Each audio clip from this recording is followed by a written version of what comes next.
The reactions to the October 7th massacre of the leadership of Fatah, which runs the Palestinian Authority, are no less than morally scandalous. Politically, they make perfect sense, of course, since Fatah knows it may very well need to integrate Hamas into the Palestinian Authority the day after the Israel-Hamas war ends, which would be a victory for Hamas and political suicide for Fatah. Within Hamas, there are voices, especially among the leadership outside of Gaza, who call for Hamas to be integrated into the Palestinian Authority, a tiring goal for the terror group.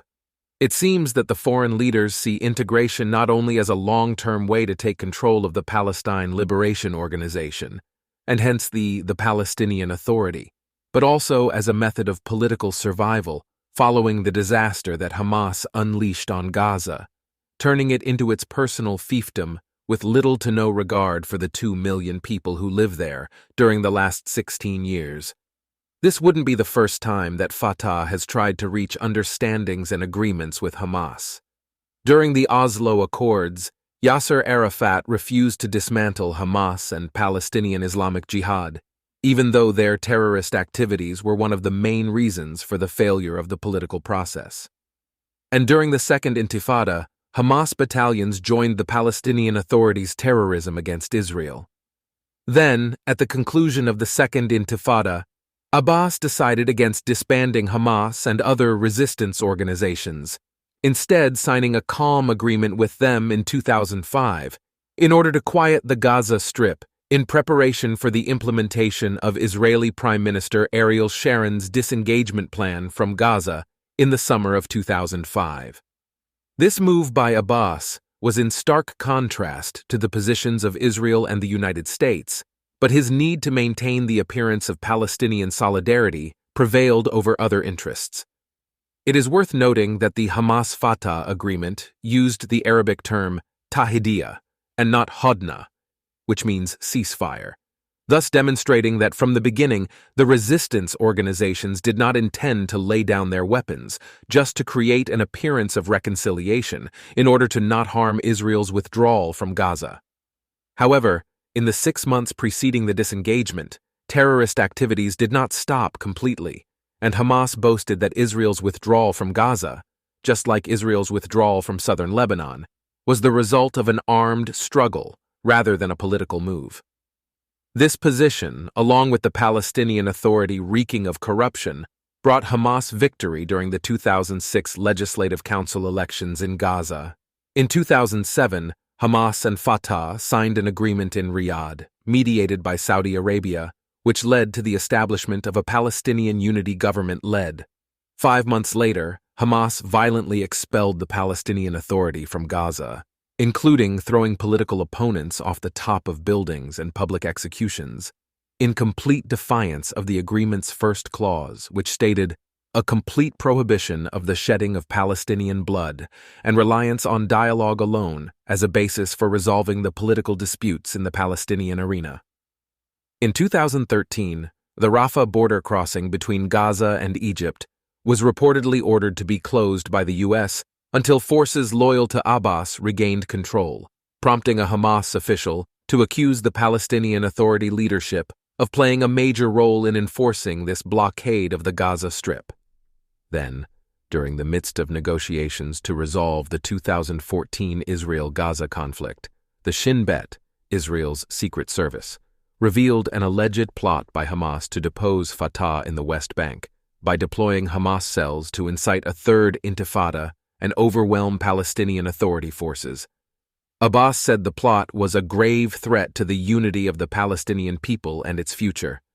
In 2018, Abbas accused Hamas of orchestrating an assassination attempt of then Palestinian Authority Prime Minister Rami Hamdallah as his convoy entered the Gaza Strip.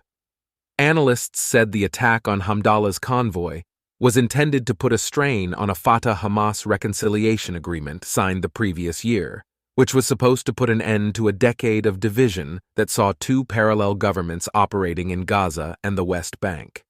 In response to Abbas's accusations of an assassination attempt, Hamas called for general elections, including presidential, parliamentary, and national council elections, so that the Palestinian people can choose their leadership. Both parties agreed in 2020 to new elections, but they were postponed indefinitely by Abbas.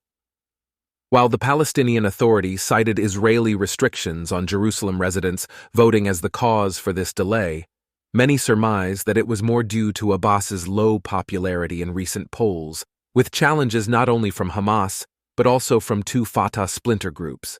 Why, then, is Fatah apparently now so willing to integrate Hamas into the Palestinian Authority when it is clearly not in its self-interest?